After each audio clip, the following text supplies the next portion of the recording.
बदतमीज बहू। सभ्यता से भरपूर शास्त्री परिवार की इकलौती बेटी मोहिनी को बचपन में ही पढ़ाई के लिए विदेश भेज देते हैं, जहां से वो सालों बाद ग्रेजुएशन पूरी करके इंडिया वापस आती है, जो अब संस्कार, सभ्यता, संस्कृति जैसी चीजों से कोसों दूर होती है। एक सुबह मोहिनी शॉर्ट ड्रेस पहने, कानों में हेडफोन लगाए जोर जोर से इंग्लिश गाने गाती हुई घर में घूम रही होती है। सुबह सुबह भगवान का नाम लेते हैं, राक्षसों की तरह चिल्लाते नहीं। पॉप्स, आपको अच्छे गाने की बिल्कुल समझ नहीं है, so take a chill pill. अरे मोहिनी, पापा से ऐसे बात करते हैं क्या? सारी तमीज भूल गई हो। ओह मॉम प्लीज, इतनी बड़ी भी कोई बात नहीं हुई, सो डोंट ओवर रिएक्ट। ऐसे ही दिन बीतते हैं जिसमें मोहिनी के तौर तरीके, रहने और बात करने का ढंग उसकी मम्मी पापा को परेशान करने लगता है। भला कोई मानेगा कि ये मेरी बेटी है? रीति रिवाज और संस्कारों से तो इसका दूर दूर तक कोई नाता नहीं, और अब तो लगता भी नहीं कि कभी होगा। अरे ऐसे कैसे नहीं होगा? लड़कियां सारे नखरे अपने माँ बाप को ही दिखाती है। ससुराल जाकर उन्हें सब कुछ करना भी पड़ता है और मानना भी। पत्नी की बात शास्त्री जी समझ जाते हैं और कुछ ही दिनों में अपने से भी ज्यादा धार्मिक परिवार में निखिल के साथ मोहिनी का रिश्ता पक्का कर देते हैं। रिश्ता तो पक्का कर दिया, पर यहाँ मोहिनी को कैसे मनाएंगे? शादी ब्याह के मामले में आटे में नमक जितना झूठ तो चलता है जी। इसी तरह एक के बाद एक तिकड़म लगाते हुए दोनों मिलकर मोहिनी को शादी के लिए तैयार कर लेते हैं और मोहिनी निखिल की शादी हो जाती है, जिसके अगले दिन से ही मोहिनी दोबारा अपने पूरे अवतार में शॉर्ट ड्रेस पहनकर घर में घूमने लगती है। बहू को ऐसे देख सास की आंखें फटी की फटी रह जाती हैं।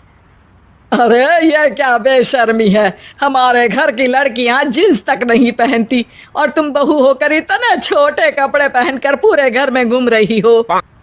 सीरियसली मॉम, प्लीज आप अपनी इस 80 के दशक वाली सोच में मुझे इंक्लूड मत करो। हाय तौबा, एक तो बेशर्मी दिखाती है, ऊपर से सास के साथ जुबान भी लड़ाती है। अरे जल्दी कपड़े बदल कर आ, घर की पहली आरती तुम्हें ही करनी है। इतनी देर में निखिल भी वहां आ जाता है। माँ पापा आने वाले हैं, पूजा का सारा सामान तैयार है ना? ये पूजा हमेशा मेरे बॉयफ्रेंड्स के पीछे पड़ी रहती थी और अब हस्बैंड के पीछे भी आ गई। मोहिनी की बातें सुन सास तो अपना सिर पकड़ लेती है, लेकिन निखिल किसी न किसी तरह उसे पूजा के लिए कन्विंस करके कपड़े चेंज करने के लिए भेज देता है, जिस पर पूजा खत्म होने के बाद वो एक बार फिर अपनी शॉर्ट ड्रेस में आ जाती है। बहू, ये क्या तरीका है? संस्कार नाम की कोई चीज है या नहीं? नहीं ससुर जी, संस्कार मेरा दूसरा बॉयफ्रेंड था, अब तो मेरा उससे कोई कांटेक्ट नहीं है। मोहिनी का जवाब सुन के ससुर तो भगवान नाम जपते वहां से चले जाते हैं, लेकिन सास बहू के बीच कहासुनी फिर शुरू हो जाती है, जिसे इग्नोर करते हुए मोहिनी घर से बाहर चली जाती है और देर रात घर वापस आती है। मोहिनी, मैं जानता हूँ कि तुम विदेश में रही हो और तुम्हें वहीं की आदत है, पर यहाँ चीजें कुछ अलग है। अगर तुम उस हिसाब से कुछ एडजस्ट कर लो तो सबके लिए सही हो जाएगा। I am not in a lecture mood. Good night. अगली सुबह मोहिनी देर से उठकर एक बार फिर उसी तरह सबके सामने आती है, जिस पर उसकी सास कुछ बोले उससे पहले ही मोहिनी की दोस्त मोनिका और रचिल वहां आ जाती हैं। Oh hi darling, how are you?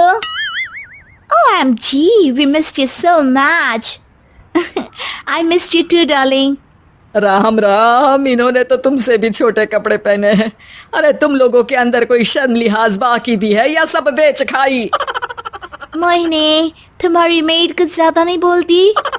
इस पर मोहिनी की दोस्त उसकी सास का मजाक बनाने लगती है, जिसे सुन निखिल उन्हें जवाब देते हुए कड़वे शब्द सुना देता है और वो सुन के वो दोनों तो मुंह बनाए वहां से चली जाती है, लेकिन गुस्से से लाल मोहिनी वहीं खड़ी निखिल को घूरती रहती है।